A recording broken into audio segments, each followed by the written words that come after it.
ya gue.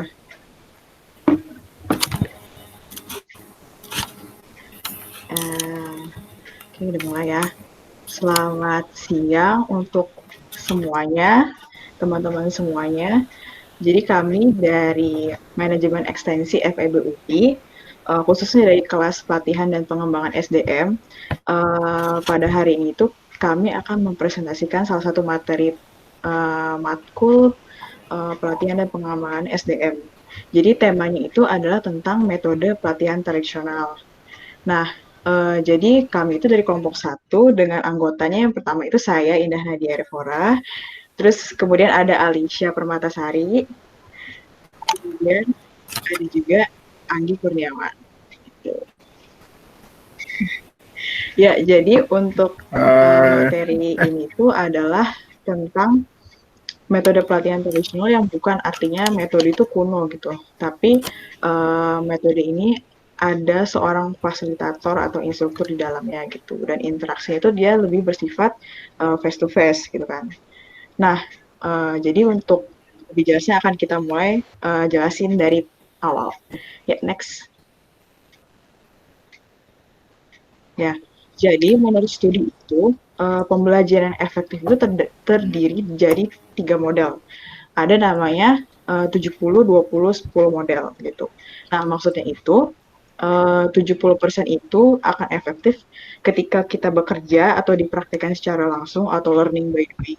Terus 20% itu secara sosial atau berinteraksi secara sosial melalui mentoring atau coaching, dan 10% itu secara formal. 10% secara formal itu maksudnya dengan mengadakan pertemuan tertentu gitu untuk melakukan suatu pelatihan gitu. Nah, jadi intinya proporsi terbesar itu emang ketika pelatihan itu dilakukan secara langsung atau dipraktikkan secara langsung di pekerjaan karyawan gitu. Next. Nah, jadi sebelum memahami tentang metode pelatihan tradisional itu, jadi kita harus memahami dulu ada yang namanya learning system atau sistem pembelajaran. Nah, si sistem pembelajaran ini tuh menunjukkan bahwa apa dan bagaimana yang dipelajari karyawan itu bisa membedakan dan mempengaruhi jenis metode pelatihan yang digunakan. Nah, jadi kalau misalnya teman-teman lihat di sini tuh ada kuadran, ada terbagi menjadi 4 kuadran ya kan. Ada created and guided by the company, maksudnya itu dia dibuat dan diarahkan oleh perusahaan. Terus ada juga yang created and guided by apa tuh ya? Bentar ya, kurang kebaca. Nah, di bawahnya itu ada created and guided by users ya. Nah, kemudian itu di kuadran berikutnya lagi itu ada context based learning sama kompetensi based. Nah, jadi maksudnya itu si metode yang kita pilih itu kita sesuaikan dengan kuadran-kuadran yang di sini. Misalnya kalau perusahaan itu membuat dan mengguide suatu training di mana dia tujuannya adalah kompetensi based learning, maka guided competency development gitu.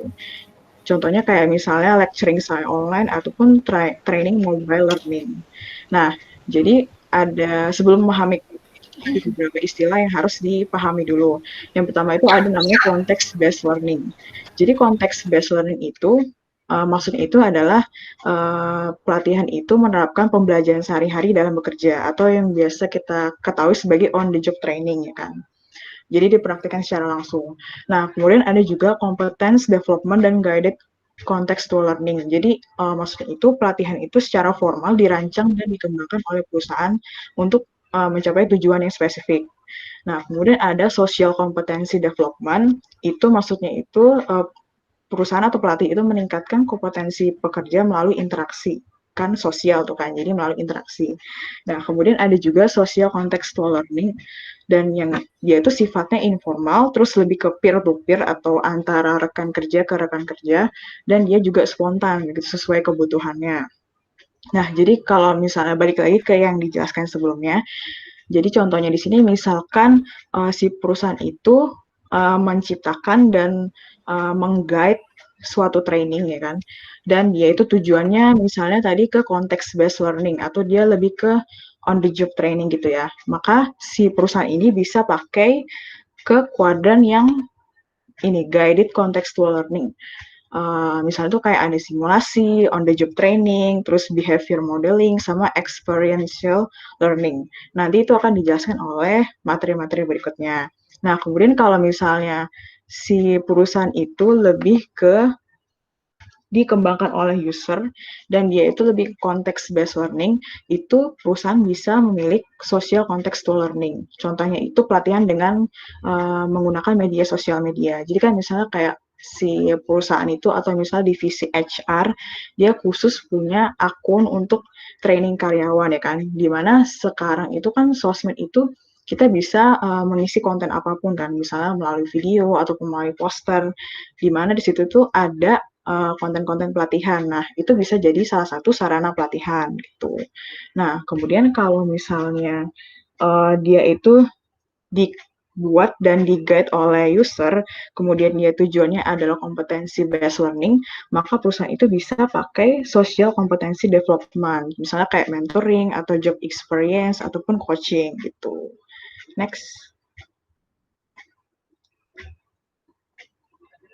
Nah, kemudian kita akan mulai masuk ke intinya. Jadi inti dari materi hari ini itu adalah tentang metode pelatihan tradisional. Maksudnya itu metode pelatihan tradisional tuh bukan berarti metode pelatihan yang dia tuh kuno gitu, tapi lebih ke dia itu melibatkan instruktur atau fasilitator dan dia melibatkan interaksi secara face to face antara karyawan gitu. Nah, tapi interaksi face to face ini tuh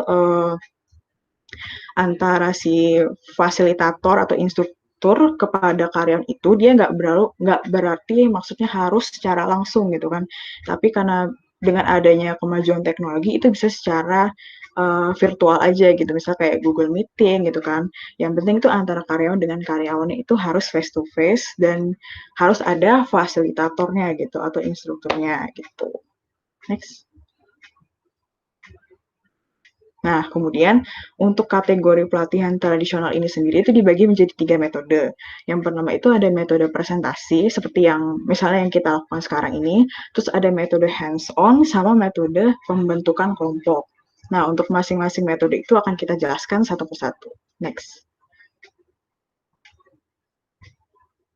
Nah, jadi yang pertama itu tentang presentasi ya kan. Jadi presentasi sendiri itu adalah metode pelatihan di mana karyawan itu menerima informasi secara pasif atau sebagai pendengar aja gitu. Nah, informasinya itu bisa berupa fakta, proses kerja ataupun metode menyelesaikan masalah dalam pekerjaan. Nah, jadi kalau untuk presentasi tersendiri itu dibagi menjadi 2 jenis. Yang pertama ada lecturing atau kuliah, sama teknik audio visual atau menggabungkan audio sama visual, yaitu misalnya kayak video gitu bentuknya. Nah, jadi kalau untuk kuliah sendiri, untuk di metode kuliah itu, pelatih itu berkomunikasi secara verbal terkait apa sebenarnya ingin dicapai oleh karyawan. Nah, komunikasi itu bersifat satu arah, yaitu antara pelatih dengan karyawan gitu. Nah, contohnya itu, jadi sebenarnya untuk metode kuliah ini itu juga dibagi menjadi 4. Ada 4 jenis tuh.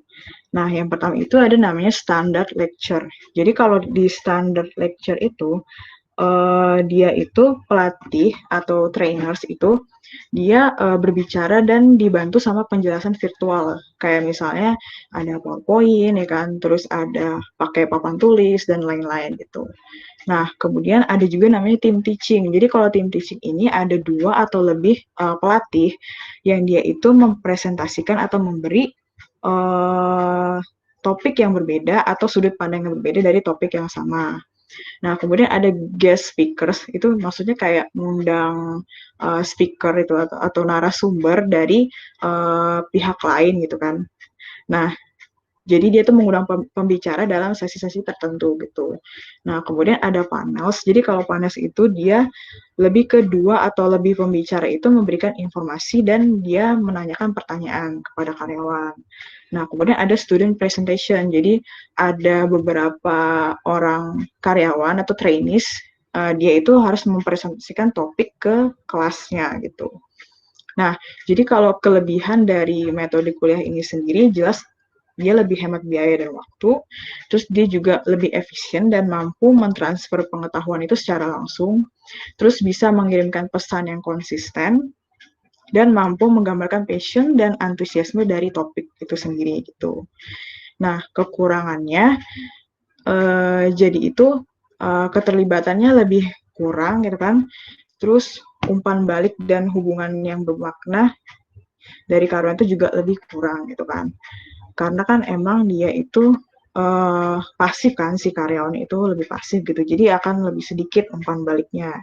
Nah, kemudian itu dia juga hanya fokusnya itu ke informasi yang terdengar gitu. Terus fakta yang terlihat, prinsip dan prosesnya.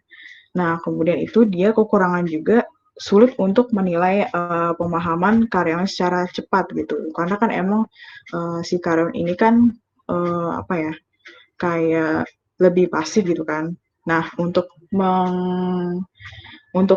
ya, untuk memberikan supaya karyawan itu lebih aktif itu kadang-kadang di dalam metode kuliah ini ada Q&A gitu. Jadi si karyawan ini nanya tentang suatu pertanyaan yang nanti akan dijawab oleh trainernya gitu.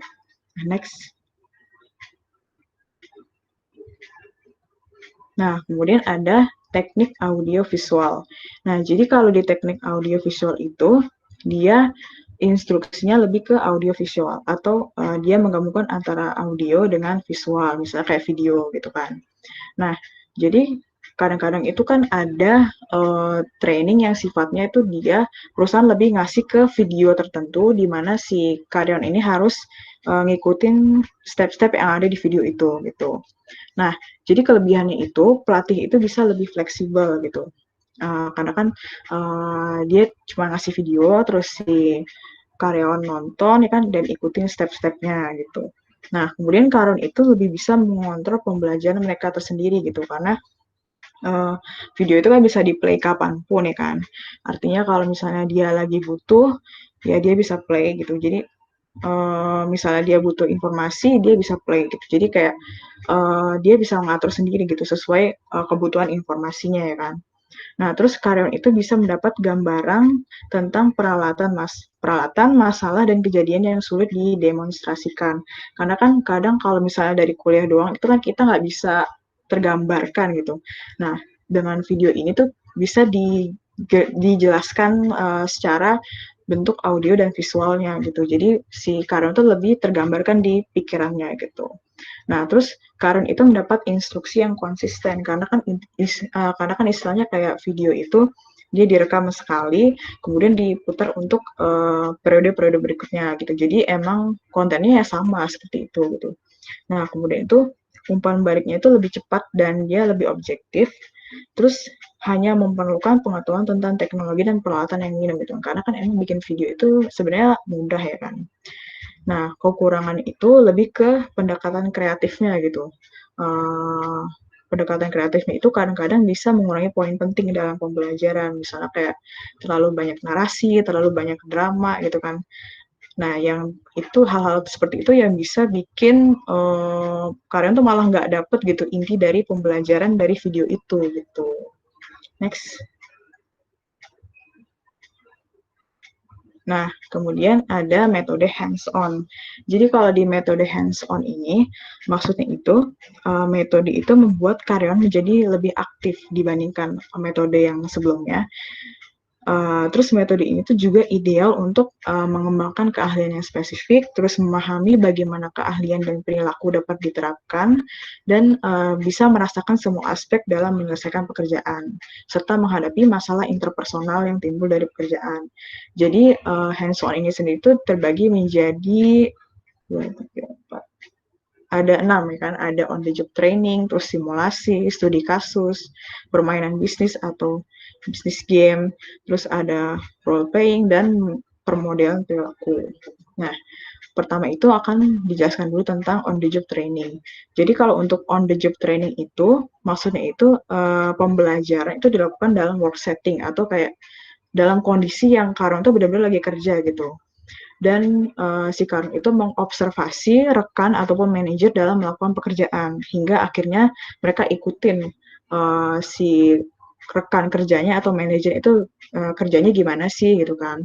Nah, contoh tuh kayak misalnya kalau di bank ya kan, di bank itu kadang-kadang ada karyawan teller yang baru, mereka itu duduk di belakang si teller itu gitu, teller yang udah lama, terus mereka perhatiin cara kerjanya si teller itu gimana sih gitu. Nah itu salah satu bentuk on the job training. Nah kelebihannya itu pasti dia hemat biaya gitu kan, hemat waktu juga karena dia nggak perlu setting waktu khusus gitu ya, pas lagi kerja aja sambil dilatih gitu kan. Terus juga nggak perlu rancangan instruksi tertentu gitu. Nah kemudian kekurangan itu manajer dan rekan kerja itu mungkin nggak punya kebiasaan yang sama dalam menyelesaikan pekerjaannya gitu. Akibatnya kadang tuh bingung mau ikutin standar yang gimana, apakah ikutin manajer atau rekan kerjanya gitu kan.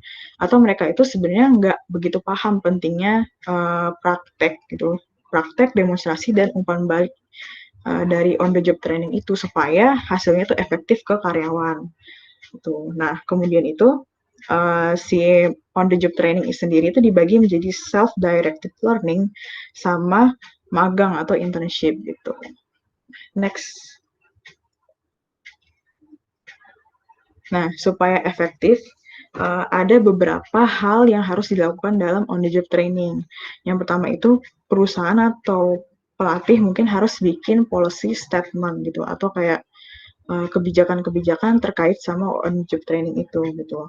Nah, terus spesifikasi yang jelas terkait siapa yang layak dalam melaksanakan OJT. Maksudnya itu siapa sih yang bisa menjadi apa ya, yang ngasih guidance gitu buat karyawan dalam melaksanakan OJT itu gitu. Orang-orangnya tuh seperti apa? Apakah si manajer sendiri atau misalnya rekan kerja yang udah senior gitu kan. Nah, terus perusahaan itu juga harus review OJT dari perusahaan lain, misalnya atau di bidang yang sama gitu. Apakah ini bisa efektif gitu dalam memberikan pelatihan untuk karyawan. Nah, terus pelatihan itu harus mengikuti prinsip OJT. Nah, terus juga harus ada rencana pembelajaran, terus checklist. Checklist maksudnya tuh kayak apa aja yang udah berhasil dicapai kan, terus buku manual prosedurnya itu seperti apa, terus buku manual pelatihannya, terus kontrak sama laporan progresnya si karyawan itu. Nah, jadi kalau prinsip OJT sendiri itu dia ada beberapa. Yang pertama pasti dalam menyiapkan instruksi itu yang pertama harus di breakdown dulu tuh atau di detailin uh, langkah-langkah yang penting gitu dalam melakukan pekerjaan. Nah, terus siapkan peralatan, terus material dan supply-supply yang mendukung dari OJT itu sendiri. Nah, terus perusahaan atau pelatih itu harus memutuskan nih karyawan itu berapa lama sih OJT-nya gitu. Dan kapan kira-kira si karyawan ini bisa punya skill yang diharapkan gitu dari OJT ini gitu. Nah, kemudian di tahap instruksi yang sebenarnya atau actual instruction, jadi si perusahaan itu harus uh, perusahaan atau pelatih itu harus menjelaskan ke karyawan apa sih sebenarnya tujuan dari tugas yang diberikan dan minta mereka untuk melihat si manajer atau rekan kerja itu dalam mendemonstrasikan pekerjaannya gitu. Nah, kemudian tunjukkan juga ke karyawan gimana sih cara mereka bekerja tanpa harus ngobrol supaya pastinya kan lebih produktif gitu kan dan hasilnya juga akan lebih efektif. Nah, terus jelasin apa sih sebenarnya perilaku atau hal-hal penting ya kan yang harus dilakukan gitu. Dan kalau memungkinkan itu ditulis aja gitu. Jadi supaya si karyawan itu mengingat apa yang harus mereka lakukan dan mereka capai gitu. Nah, terus tunjukin lagi gimana caranya si karyawan itu melakukan pekerjaannya. Nah, kemudian suruh si karyawan itu untuk melakukan hal-hal yang kecil gitu kan di dalam pekerjaannya gitu. Nah, terus puji mereka kalau misalnya mereka itu melakukannya dengan benar gitu. Nah, kalau ini sifatnya lebih ke opsional. Nah, terus juga suruh si karyawan itu untuk melakukan pekerjaannya secara keseluruhan dan kasih mereka pujian lagi kalau misalnya mereka berhasil melakukannya dengan benar gitu. Nah, kemudian kalau misalnya ada yang salah, itu mereka harus disuruh praktekin lagi sampai mereka benar-benar ngakunya dengan cara yang benar. Nah, kemudian jangan lupa puji si karyawan kalau misalnya mereka udah sukses melakukannya gitu. Nah, kemudian dari transfer of training atau dalam istilahnya itu gimana sih cara karyawan itu mempraktekkan hasil training mereka di dalam pekerjaannya. Nah, jadi dalam hal ini si perusahaan atau trainer itu harus kasih support materials atau kayak material apa yang diperlukan untuk mendukung OJT itu sendiri dipraktikkan di pekerjaan si karyawan gitu kan. Contohnya misalnya ada flowchart, terus ada checklist ataupun prosedur-prosedurnya.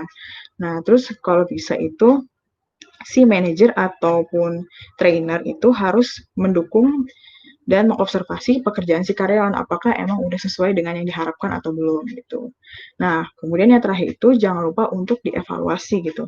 Maksudnya kayak coba kasih mereka final test untuk menguji apakah emang berhasil dari training itu sendiri gitu.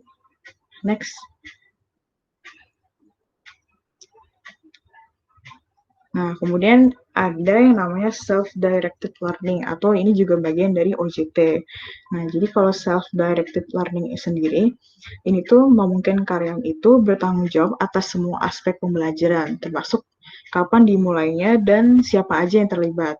Nah, jadi kalau di self-directed learning itu pelatih lebih ke fasilitator. Dia tetap ada, tapi lebih ke fasilitator sifatnya. Dan dia itu lebih ke mengevaluasi pembelajaran dan dia juga menjawab pertanyaan-pertanyaan dari karyawan. Nah, kelebihannya itu karyawan mampu belajar sesuai kemampuannya dan menerima umpan balik terkait pembelajaran mereka gitu. Karena kan emang self-directed learning itu dia lebih dilakukan berdasarkan inisiatif si karyawan itu kan. Nah, terus juga pastinya lebih hemat biaya dan materinya itu lebih konsisten. Kekurangannya itu karyawan emang harus punya motivasi yang kuat gitu karena emang diarahkan sama uh, keinginan karyawan sendiri gitu. Nah, terus development-nya itu efeknya ke karyawan itu dia emang lebih panjang dibandingkan metode yang lainnya. Nah, self-directed learning yang efektif itu dia harus punya beberapa aspek atau beberapa hal. Yang pertama itu si perusahaan atau trainer itu harus siapin analisis pekerjaan. Terus ditulisin tujuan apa sih sebenarnya yang ingin dicapai. Terus harus ngembangin suatu konten pembelajaran yang baik ya kan. Dan harus membagi konten-konten itu menjadi bagian-bagian tertentu atau di breakdown. Sama yang terakhir itu jangan lupa untuk dievaluasi gitu. Nah, next itu akan dijelaskan oleh Alicia.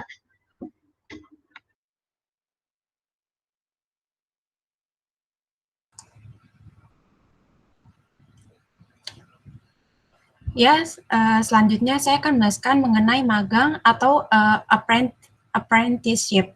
Jadi, magang itu merupakan metode pelatihan belajar kerja dengan pelatihan di tempat kerja dan di kelas. Biasanya kalau durasi magang ini biasanya 4 tahun, tetapi ini bisa berkisar dari 2 hingga 6 tahun. Biasanya magang dalam banyak kasus itu harus menyelesaikan setidaknya 144 jam pengajaran di kelas dan tergantung pada aturan negara dan harus memperoleh sejumlah jam pengalaman kerja. Nah, magang ini memiliki manfaat bagi pelajar dan perusahaan. Jadi peserta didik mendapatkan bayaran saat mereka belajar dan upah mereka meningkat secara otomatis seiring dengan peningkatan keterampilan mereka. Jadi keterampilan dan pengetahuan mereka itu berdasarkan ruang kelas dan pengalaman kerja mereka. Jadi mereka itu dilatih untuk mengerjakan tugas dan pekerjaan yang berbeda. Selain itu, pemberi kerja juga mendapatkan keuntungan dari tingkat retensi dan loyalitas karyawan yang tinggi di antara para peserta magang. Peningkatan moral dan penekanan pada pembelajaran berkelanjutan, kumpulan bakat, peningkatan keselamatan, dan pelatihan yang disesuaikan dengan kebutuhan mereka. Jadi di tabel ini juga menunjukkan pekerjaan teratas untuk magang. Jadi pada tahun 2013 ada lebih dari 375.000 magang aktif di lebih dari 19.000 program magang terdaftar. Jadi biaya magang untuk pemberi kerja itu berkisar dari 170.000 hingga 250.000 dolar US, termasuk 4 tahun pelatihan di ruang kelas, tunjangan kesehatan, dan gaji di tempat kerja mereka saat magang. Jadi peserta magang ini tidak diharuskan bekerja di perusahaan setelah mereka lulus. Jadi di tabel ini sebagian besar program magang dilakukan di bidang perdagangan terampil, seperti tukang kayu, pekerjaan listrik, dan pemasangan pipa. Next. Selanjutnya itu ada simulasi. Jadi simulasi itu merupakan metode pelatihan yang merepresentasikan situasi kehidupan nyata dengan keputusan peserta pelatihan yang menghasilkan hasil yang mencerminkan apa yang akan terjadi jika mereka bekerja. Contohnya itu kayak penggunaan simulator untuk pelatihan penerbangan untuk pilot. Simulasi yang memungkinkan peserta untuk melihat dampak keputusan mereka dalam lingkungan buatan dan bebas resiko, digunakan untuk mengajarkan keterampilan produksi dan proses serta keterampilan manajemen dan interpersonal. Jadi di sini teknologi baru juga membantu mereka dalam pengembangan realitas virtual, yaitu sejenis simulasi yang bahkan lebih mirip dengan lingkungan kerja. Jadi aspek dari simulator ini adalah kemiripannya dengan peralatan dan situasi yang akan dihadapi peserta pelatihan di tempat kerja. Jadi simulator juga harus memiliki elemen yang identik dengan yang ditemukan di lingkungan kerja. Simulator juga perlu merespon persis seperti peralatan dalam kondisi dan respons yang diberikan oleh peserta pelatihan. Next. Selanjutnya itu ada studi kasus. Nah, studi kasus ini merupakan gambaran bagaimana karyawan atau organisasi menghadapi situasi yang sulit. Jadi, peserta pelatihan diminta untuk menganalisis dan mengkritik tindakan yang diambil, serta menunjukkan tindakan yang sesuai dan menyarankan apa yang mungkin telah dilakukan secara berbeda. Sebenarnya asumsi dari pendekatan studi kasus ini adalah bahwa karyawan kemungkinan besar akan mengingat dan menggunakan pengetahuan dan keterampilan jika mereka belajar melalui proses penemuan. Jadi di sini tabel ini menyajikan proses yang digunakan untuk pengembangan kasus.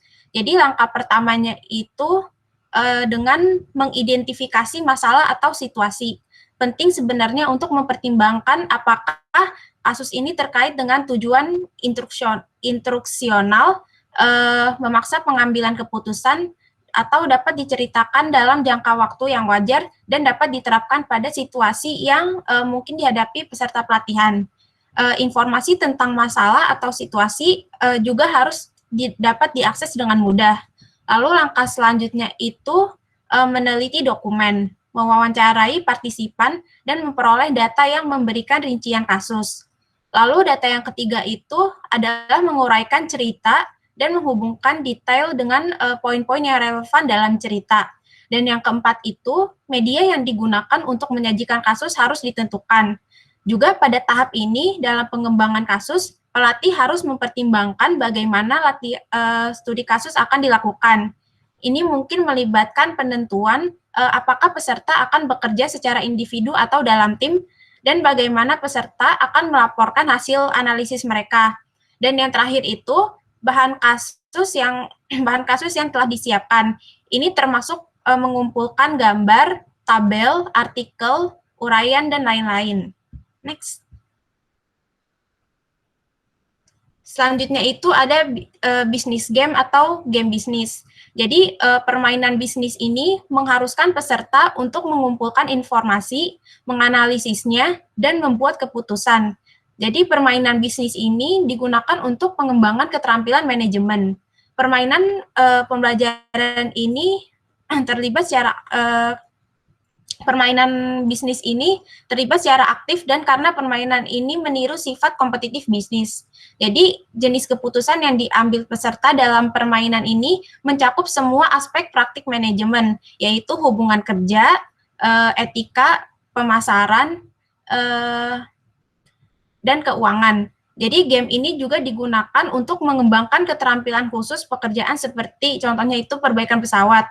Jadi mereka ini mirip sebenarnya dengan simulasi karena dapat digunakan untuk pelatihan yang jika tidak akan melibatkan risiko cedera, kecelakaan, atau akan terlalu mahal. Jadi game ini memiliki beberapa karakteristik. Jadi permainan bisnis ini melibatkan kontes antara peserta pelatihan atau tim peserta pelatihan atau melawan kriteria yang telah ditetapkan seperti waktu atau kuantitas. Permainan ini dirancang untuk mendemonstrasikan pemahaman atau penerapan suatu pengetahuan, keterampilan, atau perilaku. Jadi di sini ada beberapa program tindakan alternatif untuk peserta pelatihan. Dan peserta pelatihan dapat memperkirakan konsekuensi dari setiap alternatif, tetapi hanya dengan beberapa ketidakpastian. Jadi peserta pelatihan tidak mengetahui secara pasti apa konsekuensi dari tindakan mereka, karena konsekuensi tersebut sebagian didasarkan pada keputusan peserta permainan lainnya. Dan yang terakhir, aturan membatasi perilaku peserta untuk memastikan pembelajaran dan transfer pelatihan. Jadi permainan yang digunakan dalam pelatihan harus cukup sederhana, sehingga peserta dapat memainkannya dalam waktu singkat. Game terbaik menghasilkan kegembiraan di antara para peserta dan minat pada game tersebut.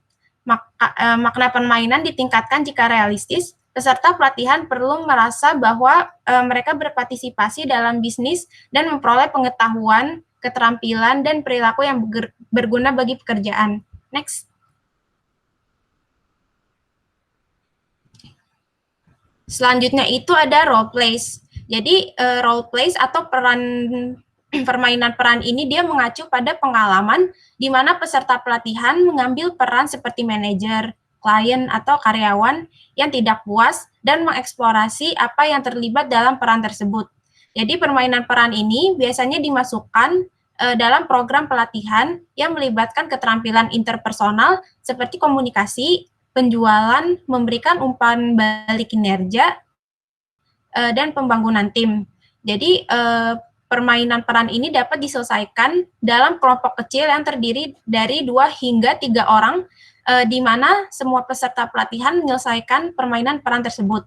Atau beberapa peserta pelatihan dapat menjadi sukarelawan untuk permainan peran, sementara peserta pelatihan lainnya mengamatinya. Jadi di dalam permainan peran ini, hasilnya bergantung pada reaksi emosional dan subjektif dari peserta lain. Next. Selanjutnya itu ada behavior modeling atau pemodelan perilaku. Jadi pemodelan perilaku ini menyajikan kepada peserta pelatihan model yang mendemonstrasikan perilaku utama untuk ditiru dan memberi peserta kesempatan untuk mempraktikkan perilaku utama. Jadi pemodelan perilaku ini dia didasarkan pada prinsip-prinsip teori pembelajaran sosial yang menekankan bahwa pembelajaran terjadi dengan pengamatan perilaku yang ditunjukkan oleh model dan penguatan perwakilan. Jadi penguatan perwakilan menggunakan perilaku tertentu. Jadi pemodelan perilaku ini lebih tepat untuk mengajarkan keterampilan dan perilaku daripada untuk mengajarkan informasi atau pengetahuan faktual. Jadi penelitian ini menunjukkan bahwa pemodelan perilaku adalah salah satu teknik paling efektif untuk mengajarkan keterampilan interpersonal dan komputer. Jadi di tabel ini menyajikan kegiatan dalam pelatihan pemodelan perilaku contohnya. Jadi kegiatan ini meliputi pengenalan, persiapan, dan pengembangan keterampilan dan perencanaan aplikasi. Jadi di setiap sesi pelatihan ini yang biasanya berlangsung 4 jam, berfokus pada satu keterampilan interpersonal seperti melatih atau mengkomunikasikan ide. Jadi setiap sesi ini mencakup presentasi alasan dibalik perilaku key behavior, video model yang melakukan key behavior, kesempatan berlatih menggunakan permainan peran, evaluasi kinerja model dalam rekaman video, dan sesi perencanaan yang ditunjukkan untuk memahami bagaimana perilaku dari key behavior dapat digunakan di tempat kerja. Jadi, dalam sesi latihan, peserta diberikan feedback mengenai seberapa dekat perilaku mereka dengan perilaku utama yang ditunjukkan oleh model. Permainan peran dan kinerja yang dicontohkan didasarkan pada insiden aktual dalam lingkungan kerja, di mana peserta pelatihan perlu menunjukkan keberhasilan. Next. Selanjutnya itu ada group building methods. Jadi, metode pembentukan kelompok adalah metode pelatihan yang dirancang untuk meningkatkan efektivitas tim atau kelompok. Jadi, sebuah tim ini mengacu pada 2 atau lebih orang dengan peran atau fungsi tertentu yang bekerja sama dengan tanggung jawab bersama untuk mencapai tujuan dan misi bersama atau menyelesaikan tugas di sebuah perusahaan. Jadi, dengan metode pembentukan kelompok pembangunan kelompok ini, peserta pelatihan berbagi ide dan pengalaman, membangun identitas kelompok, memahami dinamika hubungan interpersonal, dan mengenal kekuatan dan kelemahan mereka sendiri dan rekan kerja mereka. Jadi teknik ini berfokus pada membantu tim meningkatkan keterampilan mereka untuk kerja tim yang efektif. Jadi sejumlah teknik pelatihan ini tersedia untuk meningkatkan kinerja kelompok atau tim kerja, membentuk tim baru, atau meningkatkan interaksi di antara tim yang berbeda. Semua ini melibatkan pemeriksaan perasaan, persepsi, dan keyakinan tentang fungsi tim. Metode pembangunan kelompok ini dia mencakup pembelajaran petualangan, pelatihan tim, dan pembelajaran tindakan. Metode pembangunan kelompok ini seringkali melibatkan pembelajaran berdasarkan pengalaman. Program pelatihan pembelajaran ini memiliki 4 tahap. Yang pertama ini memperoleh pengetahuan dan teori konseptual. Yang kedua ini mengambil bagian dalam simulasi perilaku. Yang ketiga menganalisis aktivitas. Dan yang keempat ini menghubungkan teori dan aktivitas dengan situasi di tempat kerja atau kehidupan nyata. Next. Selanjutnya akan dijelaskan oleh rekan saya, itu Kak Anggi. Assalamualaikum warahmatullahi wabarakatuh. Malam semuanya. Saya akan menjelaskan mengenai metode dari pembentukan grup yang sebelum telah dijelaskan oleh teman saya sebelumnya, dan bagaimana pemilihan terhadap alternatif metode pembentukan grup yang lebih baik di antara sekian banyak itu. Pertama, ada beberapa namanya adventure learning atau pembelajaran petualangan, ada team training, ada actual learning. Pada dasarnya semuanya bersama. Tujuannya itu untuk adanya meningkatkan teamwork di antara tim itu sendiri dan bagaimana tujuan tercapai. Pertama itu pembelajaran petualang. Jadi metode ini berdasarkan pengalaman. Jadi pengalaman yang berfokus pada aktivitas-aktivitas terstruktur yang tujuannya untuk meningkatkan skill dan performance. Aktivitas struktur biasanya dapat berupa kegiatan outdoor, berpetualang ke alam bebas dengan memberikan sebuah masalah dan bagaimana mereka menyikapinya, dan bagaimana interaksi di antara mereka. Pada dasarnya memberikan pengalaman-pengalaman yang berbeda, yang pastinya mereka bisa bukti bagaimana lainnya. Yang kedua adalah pelatihan tim training. Tim meningkatkan efektivitas tim, misalnya tim produksi, tim layanan, tim komite, dan tim manajemen. Attitude-nya behavior, mana mereka bisa untuk menyelesaikan masalah, knowledge-nya itu lebih kemungkinan terjadi apa yang tidak, dan bagaimana menyikapinya, dan bagaimana pengetahuan itu dapat memberikan mereka lebih baik lagi dan itu digunakan. Next.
Oh, mohon maaf ada kesalahan nih.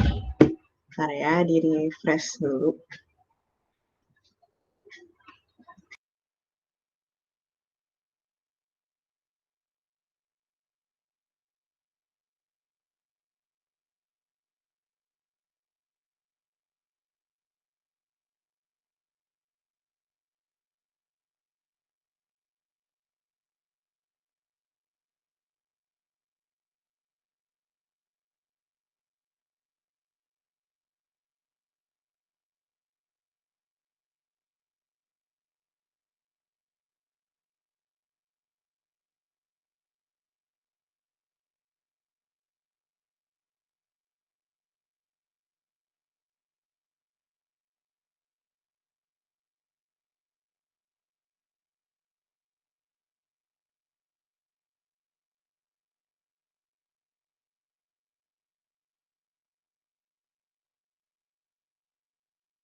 Oh, Momo sebelumnya ada setelah koneksi, baru saya menjelaskan selanjutnya. Nah, di sini ada juga namanya strategi meliputi cross training, pelatihan koordinasi dan pelatihan kepemimpinan, yang mana elemen-elemen tersebut ini saling memiliki maksud yang sama. Misalnya di cross training meminta agar anggota tim memahami dan memberikan pelatihan terhadap anggota tim sesamanya. Ada koordinasi, pelatih ini memberikan instruksi pada tim tentang bagaimana memahami informasi tersebut dan bagaimana untuk bertanggung jawab untuk menjalankan apa yang direncanakan. Dan juga 6 tim leader yang ditugaskan lebih menyelesaikan konflik dan membantu mengkoordinasikan di anggota tim tersebut.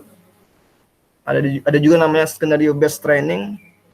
Jadi dia memberikan skenario atau gambaran mengenai apa kemungkinan apa yang akan dihadapi sehingga mereka lebih siap untuk menjalankan segala kemungkinan terjadi. Nah, di sini ada juga gut team self correction.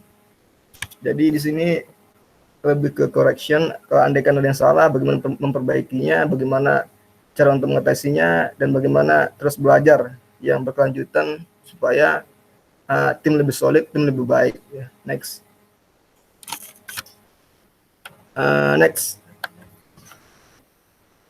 Sorry Kak Anggi, Ya. mungkin bisa dijelasin yang sebelumnya, coba sebelumnya. Oh, yang ada kelewatan ya? Ada lost connection gitu tadi. Oh iya. Sebelumnya? Dari sebelumnya. Sebelumnya. Sebentar ya.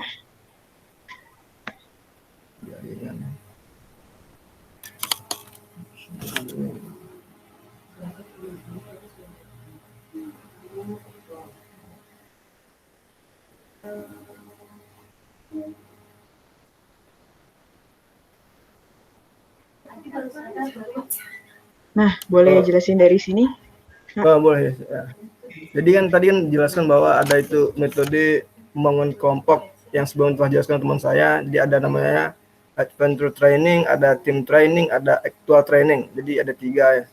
Jadi pada dasarnya sama, mereka memiliki tujuannya sama untuk terjadinya efektivitas, agar koneksi, agar terjadinya penguatan di kelompok. Tujuannya agar perusahaan dapat memiliki pekerja yang memiliki performa baik, yang ujungnya berikan dampak yang positif pada perusahaan. Di sini ada apa namanya metode adventure learning, pembelajaran petualangan. Jadi pada metode pembelajaran ini lebih menekankan bahwa aktivitas yang terstruktur dilakukan. dengan tujuan meningkatkan skill leadership-nya dan efektivitas dalam menjalankan kegiatannya. Di sini misalnya dapat kita contohkan kegiatan outdoor, aktivitas outdoor, baik itu misalnya mendaki gunung atau kegiatan yang memerlukan fisik, yang pada dasarnya ketika mereka melakukan sebuah tugas, mereka akan mengerti bahwa gimana perilaku antara satu dengan lainnya, gimana cara koordinasinya, gimana cara mereka melakukan masalahnya dengan sebuah masalah yang nyata yang mereka hadapi. Dan ada namanya juga tim training atau pelatihan tim. Pelatihan ini dirancang untuk meningkatkan efektivitas tim. Misalnya dalam perusahaan ada namanya tim produksi, tim layanan, komite, dan tim sebagainya. Di sini ada bagian tim performance, kinerja tim. Jadi kinerja tim ini dapat kita lihat bagaimana ini saling berkaitan, behavior-nya. Behavior itu perilaku gimana tim itu dapat memiliki perilaku, misalnya ada masalah, gimana bentuk mereka mengatasinya, gimana cara mereka menyelesaikannya. Ada knowledge, terlebih pengetahuan, jadi informasi mereka memiliki dalam memahami situasi yang tidak akan sebelah.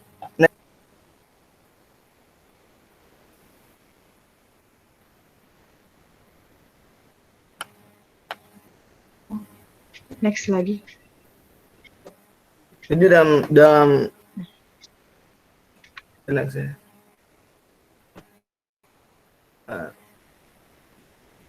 Ini. Jadi yang ketiga itu action learning, memberikan sebuah bentuk tim atau kelompok, gimana mereka diberikan sebuah masalah yang nyata, masalah sebenarnya, dan tim-tim tersebut diminta untuk memecahkan masalahnya. Di mana di sini mereka harus memiliki konsekuensi terhadap apa yang mereka dapatkan. Misalnya penyelesaian masalah seperti apa, metodenya seperti apa, dan jelas ada koordinasi antara satu dengan lainnya. Jadi samping itu ada namanya Six Sigma dan Black Belt Training and Kaizen. Pada prinsipnya Six Sigma ini juga menggunakan prinsip-prinsip yang digunakan metode action learning dan sebagainya. Namun di sini Six Sigma ini dapat memberikan sebuah hasil yang lebih jelas. Misalnya ada alat ukurnya, pengukuran baik itu secara statistik yang dapat mengurangi kerusakan atau mengurangi biaya terhadap kemungkinan terjadi. Dan di sini di tabelnya ada step-step dalam memahaminya. Identifikasi sponsor, identifikasi the problem cause. Ini kalau di Six Sigma ada data statistiknya, misalnya ada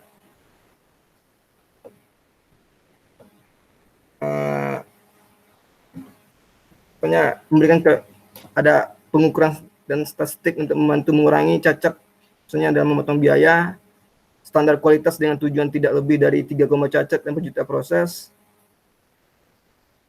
yang menghasilkan kerawan yang tersertifikasi sebagai, misalnya ada tingkatakannya, ada sabu hijau, sabu hitam, di mana ada kriteria gimana untuk dapatkan sabu hitam, sabu hijau, dan sebagainya. Misalnya sabu hitam, peserta pelatihan harus berpartisipasi dalam lokakarya dan tulis tertulis yang dibimbing oleh instruktur ahli. Jadi untuk mendapatkan belt ya, black belt or green belt, mereka harus memiliki prasyarat tertentu supaya mereka bisa dapatkan sebuah belt itu. Misalkan kalau dia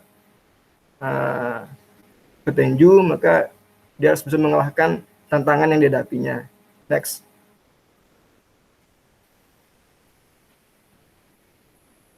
Ini memilih metode pelatihan. Kan sebelumnya banyak metode pelatihan yang ditawarkan alternatifnya dan berbagai kelebihan, kekurangan, dan kegunaannya.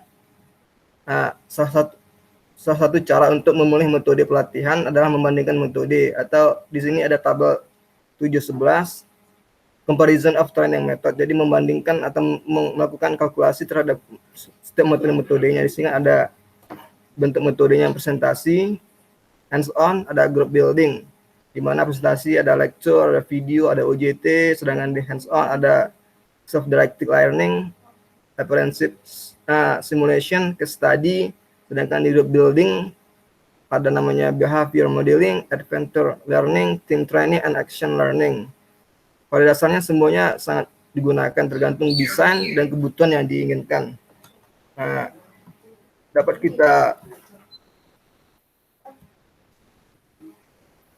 kita lihat bahwa